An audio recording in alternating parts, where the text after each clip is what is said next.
guys, welcome back to Fun Education. So, இன்னைக்கு நம்ம பார்க்க போற புது டாபிக் பிரிட்டிஷ் லிட்ரேச்சர்ல tradition and individual talent by T S Eliot. So T S எலியட்டோட ட்ரெடிஷனும் அவரோட இண்டிவிஜுவல் டேலண்ட்டை பற்றி நம்ம இன்னைக்கு பார்க்க போகிறோம். Earlier life. முன்ற காலத்துல அவருடைய இளைய காலத்தில் அவர் எங்கே பிறந்தாருன்னா ஸ்டென் லூயிஸ் மிசோரியில பிறந்தவர் 1888. அவரோட ஃபேமிலி வந்து ஒரு இன்ஃபோஷியல் family, creative and ஸ்காலரி family.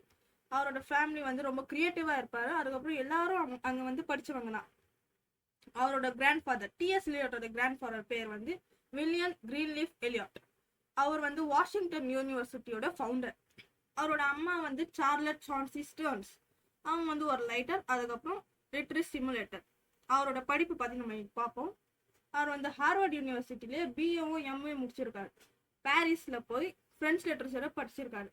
Harvard யூனிவர்சிட்டியில பிலாசபியும் சாண்ட் லிட்டரேச்சரை பத்தி படிச்சிருக்காரு. Literary career. அவரோட கரியருக்காக அவங்க வந்து லண்டன் மூவ் பண்ணாங்க. அங்க ஒரு நேச்சுரல் பிரிட்டிஷ் சிட்டிசனாக வாழ்ந்தாங்க. அவரோட போயட்டிக் ஒர்க்ஸ் இப்போ பார்க்கணும். அவர் வந்து எத்தனை போயட்ஸ் எழுதிருக்காங்க. த வேஸ்ட்லேண்ட் அப்படி ஒரு போயட்டை 1922ஆம் ஆண்டு இயற்றினார். அதுக்கப்புறம் the journey of the Magi 1927ஆம் ஆண்டில் இயற்றினார். ஆஷ் வெனஸ்டே 1930ஆம் ஆண்டில் இயற்றினார். த ஃபோர் குவார்ட்டர்ஸ் 1943ஆம் ஆண்டில் இயற்றினார். 4 வருஷம் பிறந்ததான் இந்தியாவுக்கு சுதந்திர தினமானது. Dramatic works. அவர் என்னென்ன டிராமா வந்து இயற்றிருக்கார்கள் நம்ம பார்ப்போம். மர்டர் இன் த கேத்தட்ரல் அப்படின்னு ஒரு டிராமா வந்து 1935 அப்போ பப்ளிஷ் பண்ணாங்க. த ஃபேமிலி ரியூனியன் வந்து 1939 அப்போ. த கான்ஃபிடென்ஷியல் கிளர்க் அது வந்து 1954.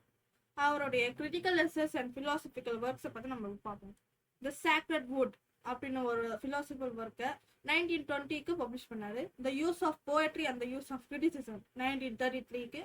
ஆஃப்டர் ஸ்ட்ரேஞ்ச் காட்ஸ் 1934க்கு. அவரோட அவார்ட்ஸோ ரெகக்னிஷன் பார்த்து பார்க்கணும். அவருக்கு வந்து நோபல் பிரைஸ் விருது கொடுத்தாங்க ஃபார் லிட்ரேச்சருக்காக. எப்போன்னா 1948ஆம் ஆண்டு இந்தியா சுதந்திரத்துக்கு அப்புறம் ஒரு வருஷம் கழித்து கொடுத்தாங்க. Order of the merit 1948. இன்ஃப்ளூயன்சஸ்னா அவரோட ரோல் மாடல்கள் யாரை பார்த்து அவர் இன்ஸ்பயர் ஆனார் அப்படின்னா ஒரு 5 பேர் பார்த்து இன்ஸ்பயர் ஆனார். ஜார்ஜ் சந்தாயானா, இர்விங் பாபெட், ஆர்தர் சைமன்ஸ், அதுக்கப்புறம் ஃப்ரெஞ்ச் சிம்பாலிஸ்ட் 2 பேர், லஃபோர்க், அதுக்கப்புறம் ரிம்பார்ட். கிறிஸ்டியானிட்டியும் ட்ரெடிஷன். Literary significance. அவரோட இலக்கிய சிறப்புகள் பார்த்தீங்கன்னா அவர் கவிதையில வந்து இதெல்லாம் சிறப்பாக வச்சிருப்பார். மாடர்னிஸ்ட் பயோனியர் அவர் ஒரு ரீவைட்டலைஸ் போயட்ரி அண்ட் டிராமா. ஒரு போயட்ரிக்கும் டிராமாக்கும் புத்துயிர் கொடுத்தவர். Influence 20th century literature. Interconnected spirituality, philosophy and art.